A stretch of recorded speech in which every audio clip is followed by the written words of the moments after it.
हमारे चैनल को सब्सक्राइब करें और बेल आइकन दबाएं।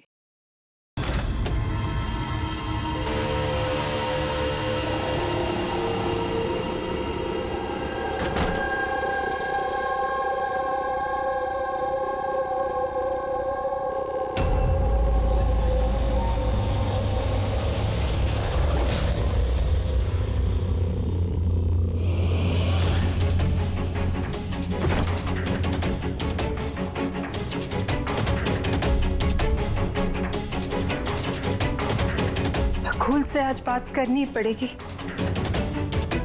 चाहे कुछ भी हो। बकुल से बात करनी ही पड़ेगी।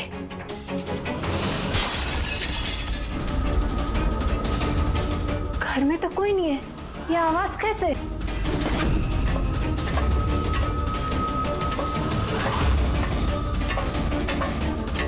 कीर्ति, बकुल,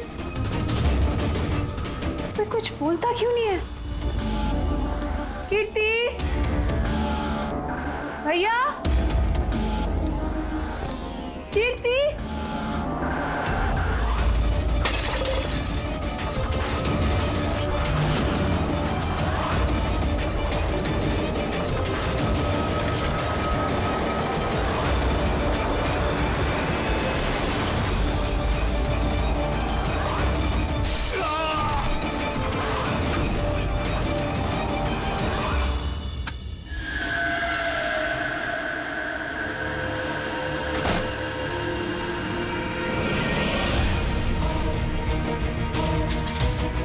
भैया का सूटकेस। भैया बैंगलोर नहीं गए क्या?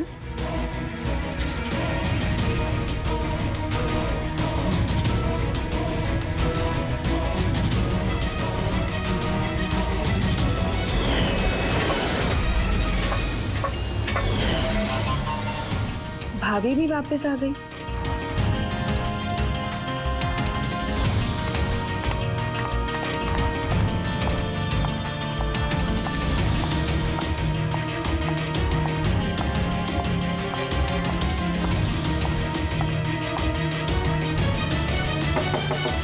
भैया, बकुल भैया, भैया आप बैंगलोर नहीं गए क्या? भाभी,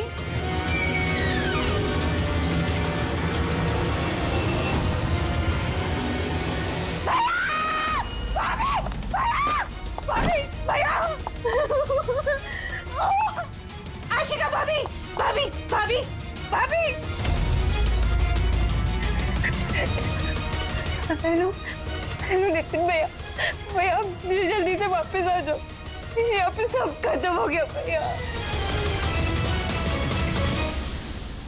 देखो कीर्ति, ये खून का मामला है। एक बार फिर से सोच लो, क्या तुमने जो कुछ भी कहा वो सच है?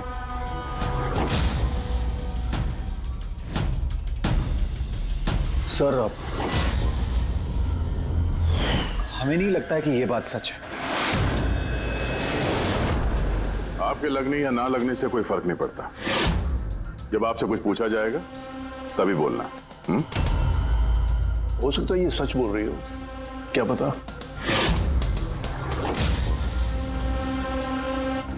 मैं पागल नहीं हूँ, मैं होश में हूँ। मैं कह रही हूँ ना आपको कि आशिका भाभी ने खुद ही बोला है कि उन्होंने बकुल भैया का खून किया है। भाभी! भाभी! भैया!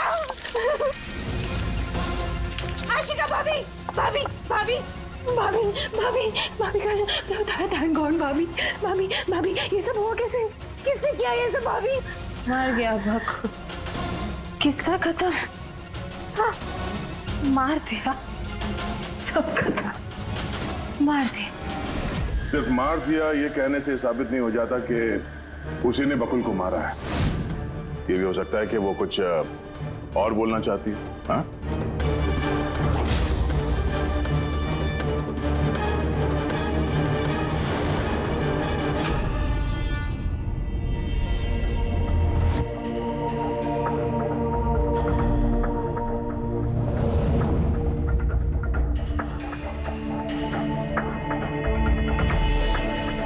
एक बात बताओ, जब बकुल का खून हुआ उस वक्त तुम सब लोग कहां पर थे? कहां थे तुम लोग? मैं और नितिन तो एक दोस्त की शादी में खंडाला गए थे। कीर्ति का कॉल आया और हम भागे चले आए। मेरी बिजनेस मीटिंग थी होटल क्रिट्स में, वहाँ एक क्लाइंट के साथ डिनर था। जैसे ही नितिन का फोन आया तो मैं यहाँ पर चला आया। और आप कीर्ति, आप कहां थी? मैं बाहर गई हुई थी। कीर्ति बाहर गई थी, चाचा जी क्लाइंट के साथ मीटिंग में थे और आप दोनों खंडाला गए थे। उस वक्त बकुल और आशिका घर में अकेली थी, है ना? बकुल भैया भी बैंगलोर जाने वाले थे, उनकी 11 बजे की फ्लाइट थी और आशिका भाभी तो पार्टी में गई थी। आप सब घर में नहीं थे तो फिर बैंगलोर जाने वाला बकुल वापस क्यों आया घर पे? और ये आशिका वो पार्टी से वापस क्यों आई? तो वो आप जाकर आशिका भाभी से पूछिए ना कि वो इतनी जल्दी वापस क्यों आ गई। वो तो घर पे ये बोलकर गई थी ना कि वो सुबह वापस आएंगी। वो तो हम पूछेंगे उससे। फिलहाल आप बताइए, आप कहाँ गई थी बाहर? मेरी मदर बांद्रा रहती है, उनको अचानक फूड पॉइजनिंग हुआ था, मैं उनके पास ही गई थी और फिर वहीं से मैं आई। वाह, हर एक के पास एक्सप्लेनेशन है कि बकुल के खून के वक्त मैं यहां था, मैं वहां थी, मैं वहां गया था। सबके पास एक्सप्लेनेशन है, लेकिन आप सब लोग एक बात अच्छी तरह से याद रखना, हम सीआईडी वालों से सच ज्यादा देर तक छुपता नहीं, सामने आकर ही रहता है।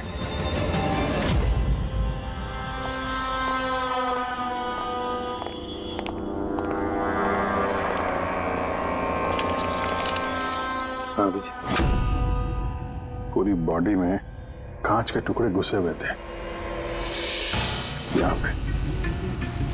सर हमने टच भी किया सर, यहाँ पे जो खून है इसके अलावा कहीं भी खून नहीं है। एक काम करो, घर की अच्छी तरह से तलाशी लो, देखो कोई ना कोई सबूत जरूर मिलेगा, है ना?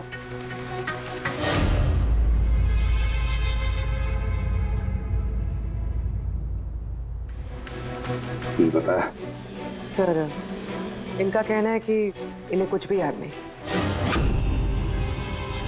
कुछ भी याद नहीं? आशिका, तुम्हें याद आ रहा है तुमने कीर्ति को होश में आने के बाद कुछ बताया था? याद करो। मुझे कुछ याद नहीं आ रहा। याद करने की कोशिश करो। कीर्ति कह रही थी कि बकुल का खून तुमने किया, ऐसा तुमने खुद उसको बताया? कीर्ति इल्जाम लगा रही है मेरे पे। बकुल को मैंने नहीं मारा।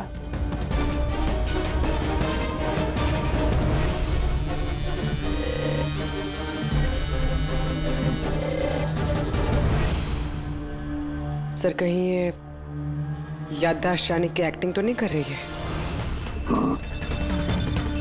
हो सकता है, क्योंकि बकुल यहाँ कमरे में खून से लथपथ पड़ा है और इसके सर पे थोड़ा सा निशान है, बस। बेहोश हुई कैसे? वही तो, इससे सच उगलवाना पड़ेगा। कैसे उगलवाएंगे सर?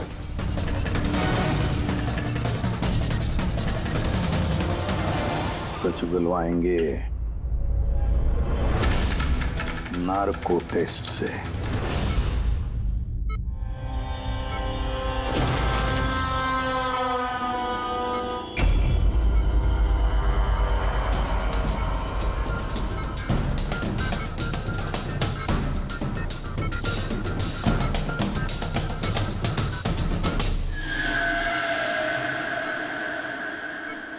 अप्रैल की रात को जब आप पार्टी से घर लौटी तो क्या हुआ था?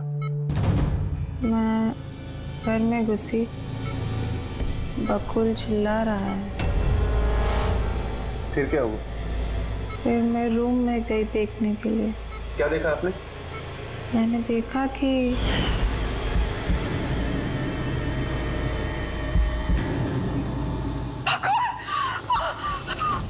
जैसे ही मैं अंदर गई तो मैंने देखा बकुल वहां पे है। उसकी पीठ से खून निकल रहा था। उसने मुझे मदद के लिए कहा। जैसे ही मैं उसके नजदीक गई, मैंने वहीं पर एक लड़की की लाश पड़ी हुई देखी।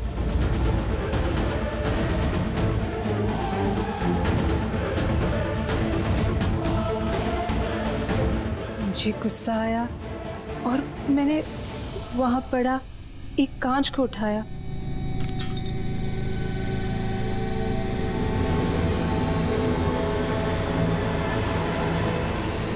और बकुल को मार दिया।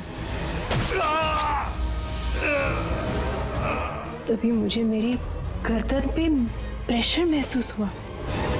मैं बेहोश होने लगी। बेहोश होने से पहले मैंने दरवाजे पे एक फिगर को देखा जिसने ऑरेंज फ्लोरेसेंट जैकेट पहन रखी थी। आदमी था या औरत थी? आदमी। ओके, फिर क्या किया उसने? वो मेरे पास आ रहा है, शायद मुझे मारना चाहता है। अच्छा आशिका, तुमने वहाँ किसी औरत की लाश को देखा था? हाँ, देखा था। औरत की लाश? वहां पर तो हमें किसी औरत की लाश नहीं मिली। हम तो बकुल के मर्डर की जांच कर रहे हैं। अभी एक नया केस कहां से आ गया? कौन सी औरत की लाश है? कौन थी वो औरत? मुझे याद नहीं, सब धुंधला दिख रहा है। ये कहीं ये हमें गुमराह तो नहीं कर रही? समझ में नहीं आ रहा है ये किस औरत की बात कर रही है, किस औरत की लाश की बात। आशिका, तुमने बकुल को क्यों मारा? क्यों मारा बकुल को? ठीक ही हुआ कि वो मर गया। वैसे ही जिंदा रहता तो मैं सड़कों पे धक्के खाती। क्यों? सड़कों पे धक्के क्यों खाते? बदचलन साबित करना चाहता था, तलाक चाहता था मेरे से। अच्छा, वो मरी हुई औरत, वो कौन थी? मैंने आपको कहा ना, मुझे याद नहीं वो कौन थी। देखो आशिका, हमें वहां पर किसी भी औरत की लाश नहीं मिली। तो फिर कहाँ गई होगी वो लाश? मुझे जब होश आया वो लाश वहां से जा चुकी थी। और वो फ्लोरेसेंट ऑरेंज कलर का जैकेट पहना हुआ आदमी? वो धुंधला धुंधला सा दिख रहा था, दरवाजे पे ही खड़ा था। शायद मेरे बेहोश होने का इंतजार कर रहा था।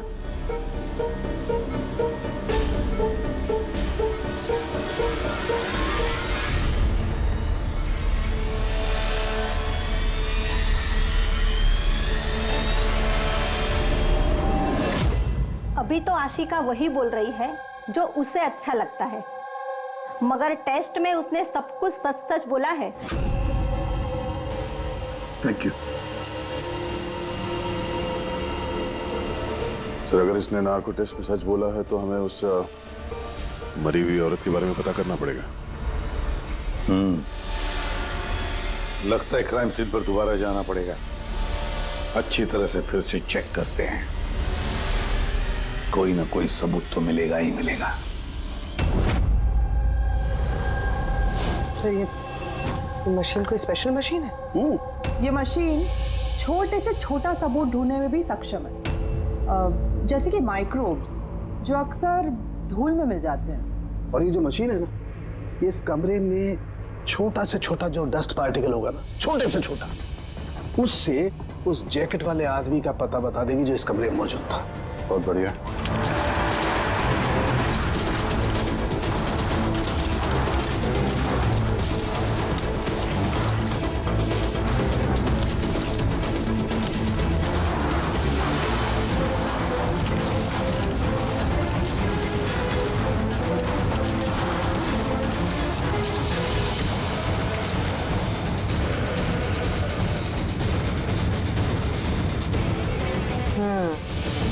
ये देखिए, जो हमारी नजरों से बच गया वो इस मशीन ने ढूंढ निकाला।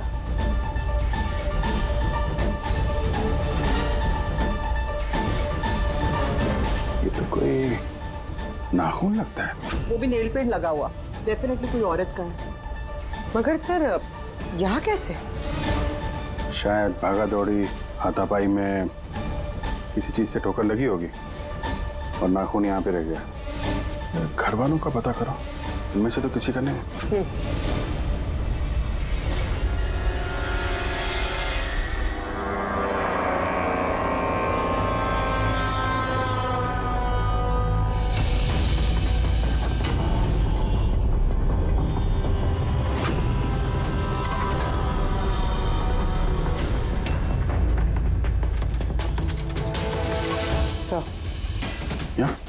पर घर में तो किसी का भी नहीं है। शायद उस औरत का होगा जिसकी लाश आशिका ने देखी थी।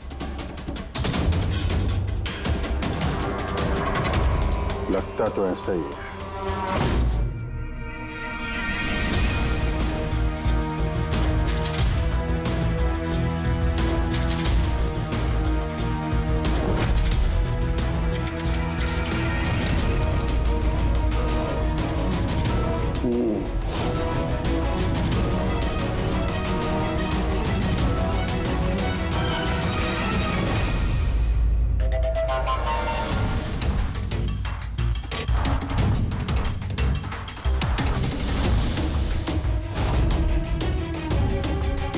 ये बात है तारिका। राइट। क्या पता चला इस नाखून का किसका है ये? सर, नाखून का डीएनए किसी भी फैमिली मेंबर से मैच नहीं हुआ। लेकिन एक बात पता चली बस, ये नाखून जिस किसी का भी है वो एक औरत है और उसकी उम्र 20 से 25 साल। 20 से 25 साल की औरत। और एक बात, हाँ,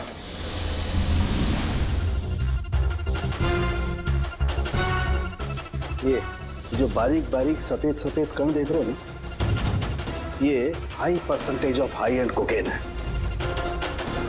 नाखून में। सुनिए, कोई औरत ड्रग एडिक्ट भी है? हाँ, घर परिवार की नहीं, बाहर की है। सर कोई बाहर वाली वहां पे आई है तो किसी कार, ऑटो, टैक्सी वगैरह ही किया होगा। हाँ, पता लगाना पड़ेगा रिक्शा वालों से, टैक्सी वालों से कि क्या उनमें से किसी ने उसे घर पर छोड़ा है क्या। सर वो आशिका बता रही थी कोई फ्लोरोसेंट ऑरेंज कलर की जैकेट पहने हुए आदमी था वहां पे। बेहोश होने से पहले मैंने दरवाजे पे एक फिगर को देखा जिसने ऑरेंज फ्लोरोसेंट जैकेट पहन रखी थी। वो कौन है, कहाँ से आया, कहाँ गायब हो गया, उसके बारे में भी पता लगाना पड़ेगा। और सर जितने ड्रग पेडलर्स हैं उनसे भी पता करना पड़ेगा कि कितनी औरतें ये हाई एंड कोकेन लेती हैं। अभिजीत, एक काम करो, रिक्शा वालों से, टैक्सी वालों से पता लगाओ क्या किसी ने इस औरत को घर पर छोड़ा था क्या, और मिसिंग पर्सन रिपोर्ट भी चेक करो। और दया, जाओ शहर में जितने भी ड्रग पेडलर्स हैं ना, सबसे जाकर पूछताछ करो। देखो क्या वो किसी ऐसी औरत को जानते हैं जो हाई क्वालिटी कोकेन इस्तेमाल करती है। और हम जाकर उन घर वालों से मिलते हैं, देखते हैं क्या कर रहे थे, कहाँ गए थे इस हादसे के वक्त।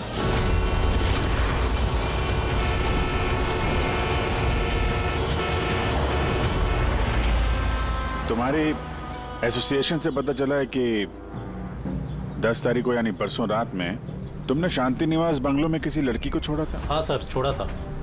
कितने बजे की बात है? सर लगभग 1 बजे की बात है, उसी बंगलों में। सर बहुत नशे में थी वो और बार बार अपने हस्बैंड को गाली दे रही थी। अच्छा जी सर।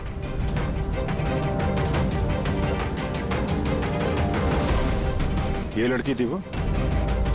हाँ सर, यही थी वो। वहाँ बंगलों के आसपास कुछ गड़बड़ लगी क्या? नहीं सर, गड़बड़ तो कुछ नहीं लगी, सब कुछ नॉर्मल ही था। और एक कार खड़ी थी, एक बाइक और सर एक गार्बेज वैन भी था। Garbage van? जी सर।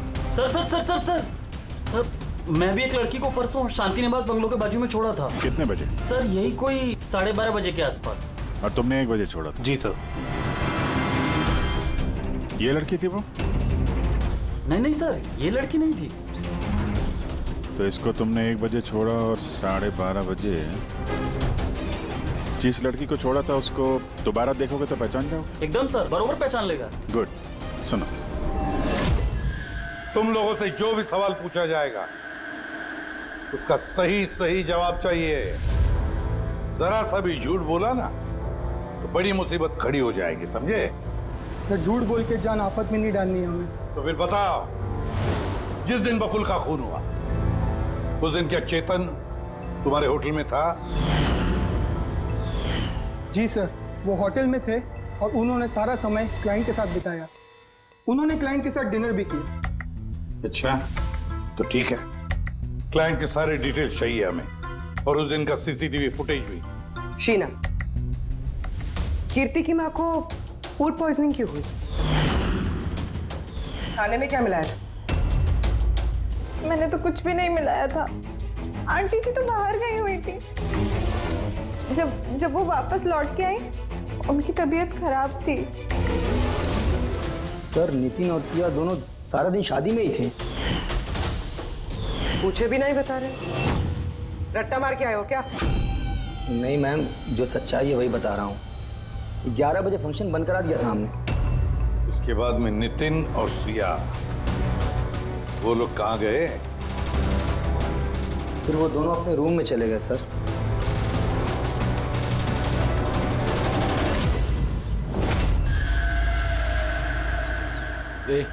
ये माल किधर मिलेगा?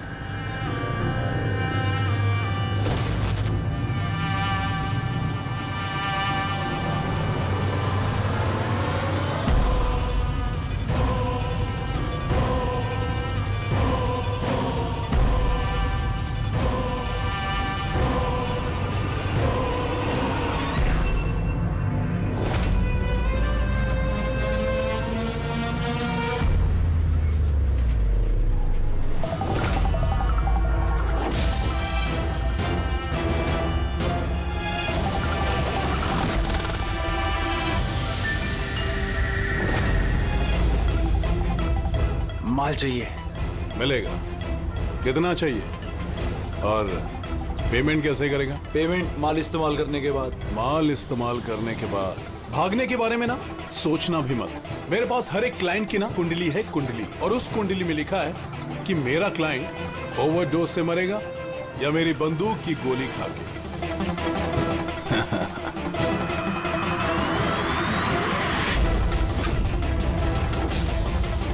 मगर तेरी कुंडली में लिखा है जेल जाना। क्या पागलपन है ये? कौन है आप लोग? ये हमारा आदमी है।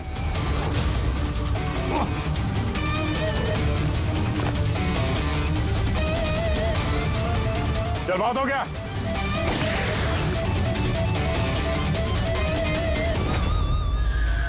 बस। उन सब औरतों के फोन नंबर चाहिए हमें जिन्हें तुम ड्रग सप्लाई करते हो। जल्दी लाओ।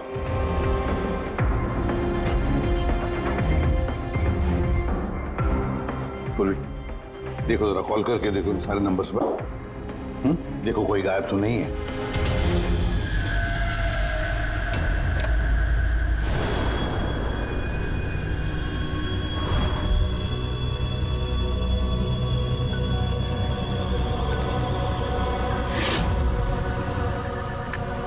हेलो। हाँ जी, मैं सोनारिका से बात कर सकती हूँ? देखिए मैम, सोनारिका जो है 2 दिन से यहाँ काम पर नहीं आ रही है। क्या? और जिसकी वजह से हम लोग भी परेशान हैं। 2 दिन से? ठीक, thank you sir. Sir, diary में जो फोटोज थी उनमें से ये वाली लड़की गायब है। इसका नाम सोनारिका है और ये एक बार में काम करती है। 2 दिनों से गायब है। ये सोनारिका, ये तुम्हारी क्लाइंट है? हाँ सर। इसी लड़की को छोड़ा था तुमने? हाँ सर, यही थी। अच्छा, यही थी। आशिका ने इसी को देखा होगा। बकुल के परिवार वालों को अंदर देख रहा हूं। जरा ध्यान से देखिए ये फोटो। ये वो लड़की है जिसकी लाश आपके घर से मिली थी। आप लोग जानते हैं सर? हाँ? नहीं सर। अब मैंने देखा है इसे बकुल भैया के साथ 2 महीने पहले। बकुल भैया के साथ 2 महीने पहले? कहां पर देखा था? एक होटल के बाहर, और भैया ने कहा कि ये उनकी क्लाइंट है। अच्छा, एक ड्रग एडिक्ट बार में काम करने वाली लड़की के साथ बकुल था, पर इनसे झूठ बोल रहा था कि क्लाइंट है। क्यों झूठ बोला उसने?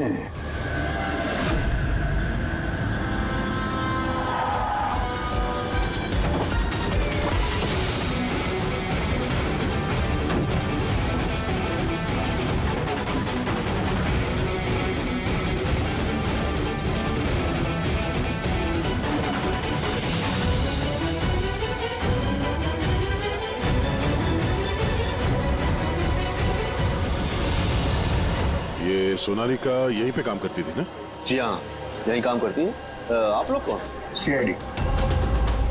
सोनालिका का खून हो गया। क्या? इसीलिए वो 2 रात से यहाँ काम पर नहीं आ रही है। हाँ, मगर हमें उसकी लाश नहीं मिली है। और के साथ साथ ये बकुल नाम का आदमी है, इसका भी खून हुआ। हम ये जानना चाहते हैं कि सोनालिका का इस बकुल के साथ क्या संबंध है? संबंध के बारे में तो नहीं पता, लेकिन हाँ, ये आदमी कभी कभी हमारे बारे में सोनालिका को लेने आता था। फिलहाल आपको इसके बारे में ज्यादा जानकारी तेजी ही दे सकती है साहब। ये तेजी कौन है? सर, ये है तेजी। तेजी, सोनालिका तुम्हारी दोस्त थी। ये बताओ कि इस आदमी के साथ सोनालिका का क्या संबंध है? सर, सोनालिका का बकुल के साथ अफेयर चल रहा था। बकुल उसके सारे रईसों वाले खर्चे उठाता था, उसे कोकेन तक के खर्चे देता था, पर उसको हमेशा बकुल से कुछ ना कुछ शिकायतें रहती थी। कैसी शिकायत रहती थी? वो कहती थी कि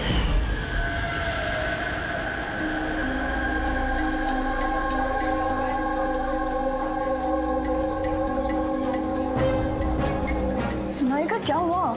मैं बकुल के साथ ना अब ये रिश्ता और नहीं रख पाऊंगी। क्यों, क्या हुआ? ना तो रिश्ता रखने के पैसे मिल रहे और नहीं वो बकुल अपनी बीवी आशिका को डाइवोर्स दे रहा है। कुछ तो करना पड़ेगा। क्या करेगी तू? ब्लैकमेल। क्या? मैं उसे ब्लैकमेल करूंगी जिसने मुझे नाटक करने के लिए कहा है। तो कोई सोनालिका को पैसे दे रहा था बकुल के साथ प्यार का नाटक करने के लिए। मास्टरमाइंड कोई और ही है? हाँ, और उसी मास्टरमाइंड ने प्लान किया और इस सोनालिका और बकुल को मार दिया। और आशिका का वहां पर आना प्लान में शामिल नहीं था। समझ में नहीं आ रहा है कि ये बकुल अपनी फ्लाइट छोड़कर घर वापस क्यों आया। और सर, अगर खूनी को बकुल की गर्लफ्रेंड को मारना ही था तो कहीं और भी मार सकता था। वहां घर पे क्यों किया? तो शायद खूनी को पहले से पता था कि बकुल के घर में कोई नहीं, इसीलिए उसने धोखे से सोनालिका को वहां पे बुलाया और उसी समय बकुल और आशिका वहां पे पहुंच गए होंगे। ये हो सकता है। तो सर, लाश को घर से बाहर कहाँ लेके गए होंगे और कैसे? क्योंकि बकुल के घर की सारी गाड़ियां तो पहले से बाहर थी। खूनी अगर चाहता है तो क्या लाश के टुकड़े करके वो सूटकेस में भी ले जा सकता है, या फिर लाश के टुकड़े करके वो प्लास्टिक के थैलियों में भी डाल सकता है। कचरे की थैलियां हैं प्लास्टिक की। हाँ सर। एक कार खड़ी थी, एक बाइक, सर एक गार्बेज वैन भी था। क्या? रात के 1 बजे? रात के 1 बजे बंगले के बाहर एक कचरे की गाड़ी खड़ी थी? इसका मतलब है सर ये खून प्लांट था। ये खूनी गार्बेज वैन लेके आया था लाश को ठिकाने लगाने के लिए। और सर ये फ्लोरेसेंट ऑरेंज कपड़े गार्बेज वैन वाले उसके पहनते हैं। सर, हाँ। चेतन जिस कंपनी के बिजनेस डिनर पे गया था, ऐसी कोई कंपनी रजिस्टर्ड ही नहीं। मेरी बिजनेस मीटिंग थी होटल किड्स में। और कीर्ति की माँ ने बाहर कुछ भी नहीं कहा। मेरी मदर बांद्रा रहती है, उनको अचानक फूड पॉइजनिंग हुआ था, मैं उनके पास ही गई थी। फिर भी उसे फूड पॉइजनिंग हो गई। ठीक है, ये भी पता लगाना चाहिए कि जिस रात बकुल और सोनालिका का खून हुआ, उस रात खंडाला से कोई टैक्सी या प्राइवेट गाड़ी आई थी क्या बंगले पर? अपनी माँ की बीमारी के बारे में सच सच बताओ। उनकी मेड शीना का कहना है कि उनकी जो भी हालत थी घर के खाने की वजह से नहीं हुई। हाँ, ये सच है। उन्होंने घर का खाना नहीं खाया था, बल्कि वो तो ये बता रही थी कि वो ड्राइवर के साथ बाहर गई थी और कार में उन्होंने कुछ दवाई खाई थी। दवाई खाई? हाँ, हमारे ड्राइवर अमन का भी यही कहना है। तुम्हारा ड्राइवर अमन का? सर, उन सभी ड्राइवरों को साथ में लेके आया हूँ जो गार्बेज वैन चलाते थे। हमें एक गार्बेज वैन के बारे में पता चला है जो आधी रात को सड़क के बीचों बीच खड़ी थी, जिसमें लाश डाल के ले जाया गया। वैन का पता चल गया? सर्विलेंस कैमरे में वो वैन साफ साफ दिख रही है हमें। क्यों?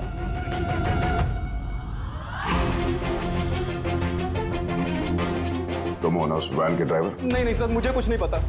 मेरा भाई लेकर गया था सर उस वैन को। अब वो उसे कहाँ लेकर गया था और क्यों लेकर गया था मुझे कुछ नहीं बताया सर उसने। फोन लगा उसका? जी सर।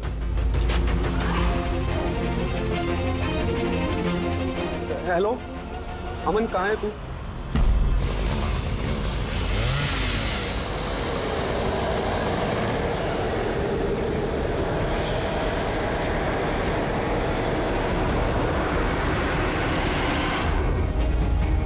क्या भाई, कैसा है?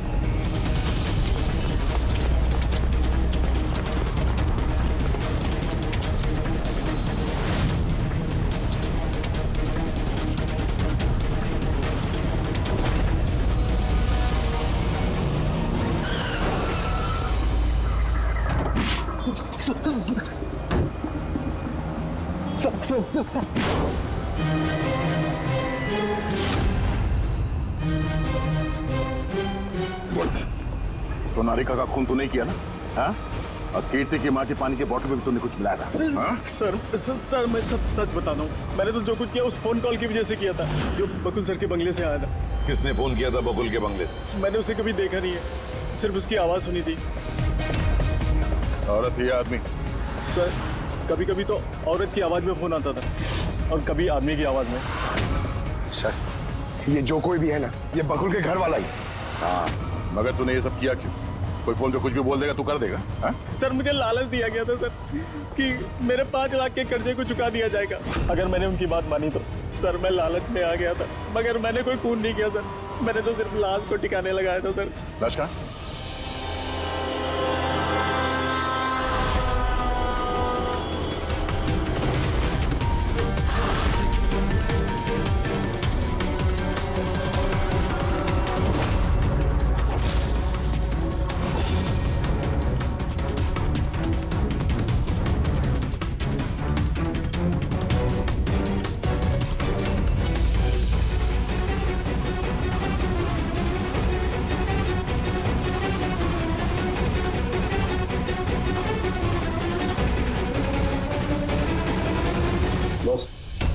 इस लड़की का गला घोटा गया है, शायद इसी से इसकी मौत हुई है। तो इसीलिए सोनारिका की खून का कोई भी निशान नहीं था क्राइम सीन पर। और उसके पैर के अंगूठे का नाखून भी उखड़ा हुआ है।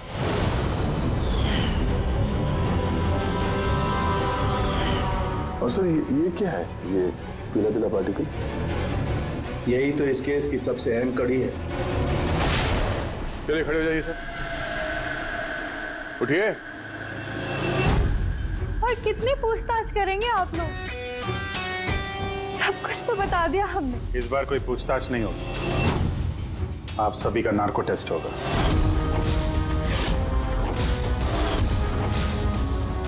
नार्को टेस्ट क्यों पर? क्योंकि आप में से कोई है जो सच नहीं बोल रहा। आपके पास कोर्ट की परमिशन है इस नार्को टेस्ट के लिए?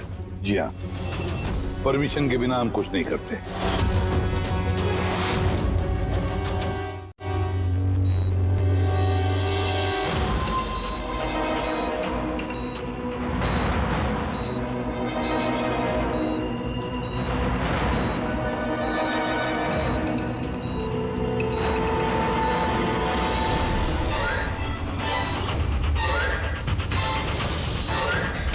नींद आ रही है?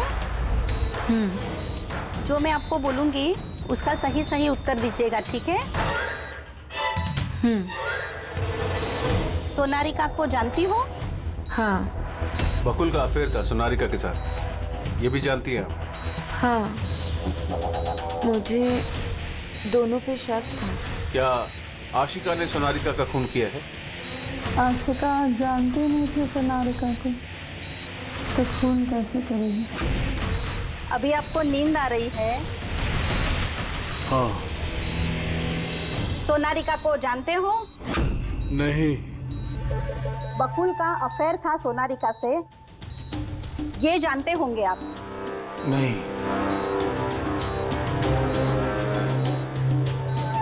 क्या आशिका ने सोनारिका का खून किया है?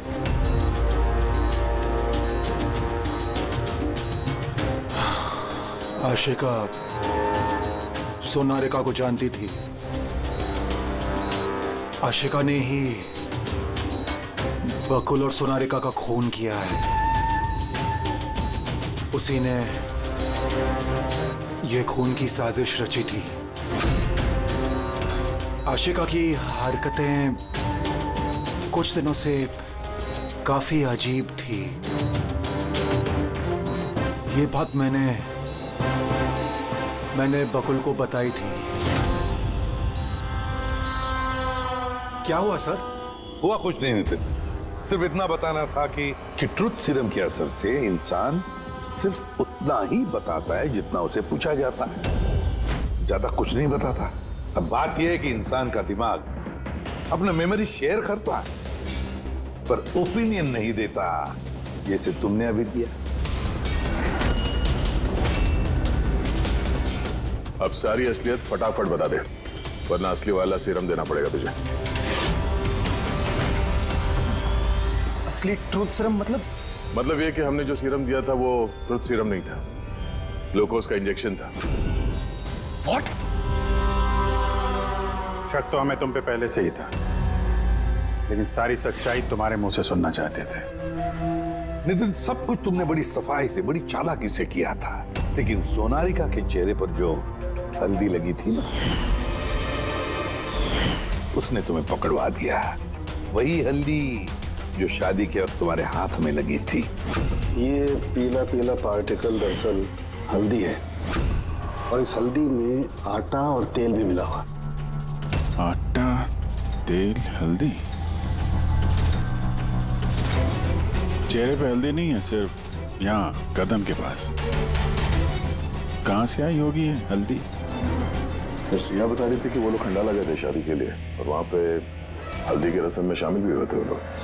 बकुल 500 करोड़ का एम्पायर चला रहा था, वो एम्पायर जो मैंने सेटअप किया था, लेकिन वो मुझे ही उस एम्पायर से बेदखल करने की फिराक में था। तो फिर उससे बात करते थे, उससे समझाते थे। बात करने की कोशिश की थी सर, कई बार कोशिश की थी, लेकिन वो सुनता तब ना। भाई था वो मेरा, मैं नहीं मारना चाहता था उसे,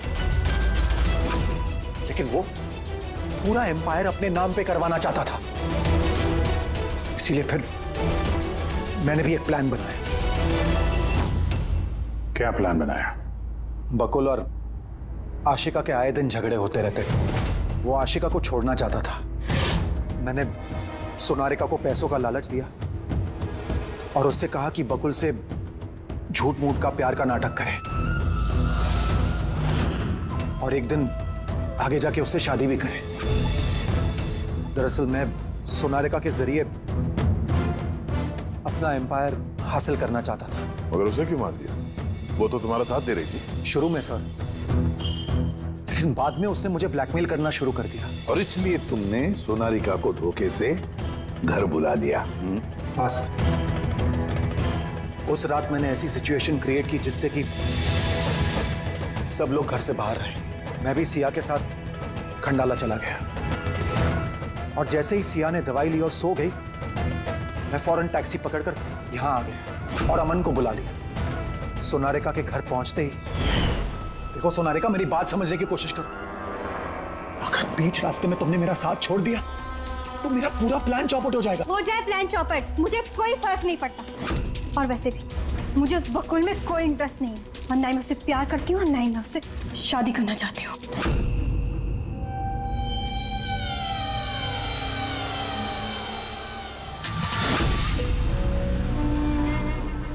देखो, अगर तुमने मेरा साथ नहीं दिया तो बहुत पछताओगी, बता रहा हूं मैं। धमकी दे रहे हो तुम मुझे? धमकी दे रहे हो तुम मुझे? हाँ? ऐसा ही समझ लो।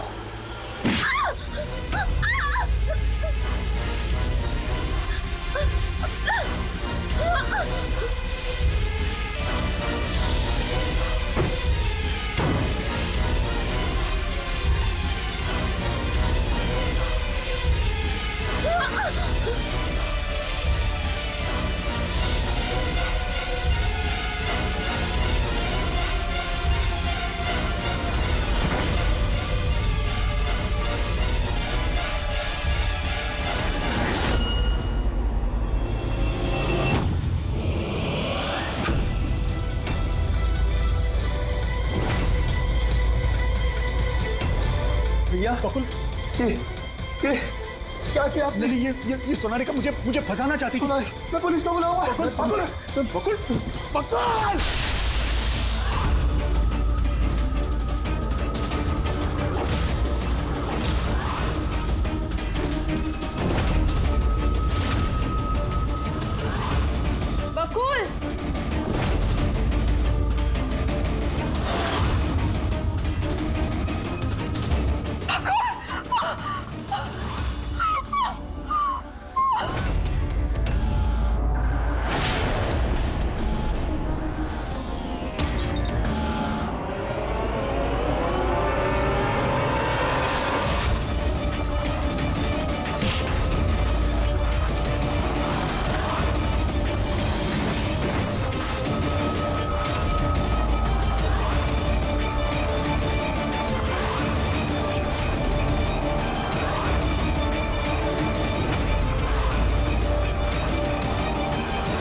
मैंने अमन को फोन पे पहले ही बता दिया था सोनालिका की लाश को ठिकाने लगाने के लिए।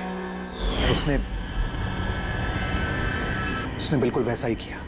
पैसों की लालच ने तुम्हें इतना अंधा बना दिया कि तुम अपना सगा रिश्ता भी भूल गए, अपने भाई की जान ले ली और तो और अपनी साथी सोनालिका को भी मार डाला। कानून तुम्हें कभी माफ नहीं करेगा, कड़ी से कड़ी सजा होगी, शायद फांसी। For more updates, subscribe to our channel, click the show links and enjoy watching the videos.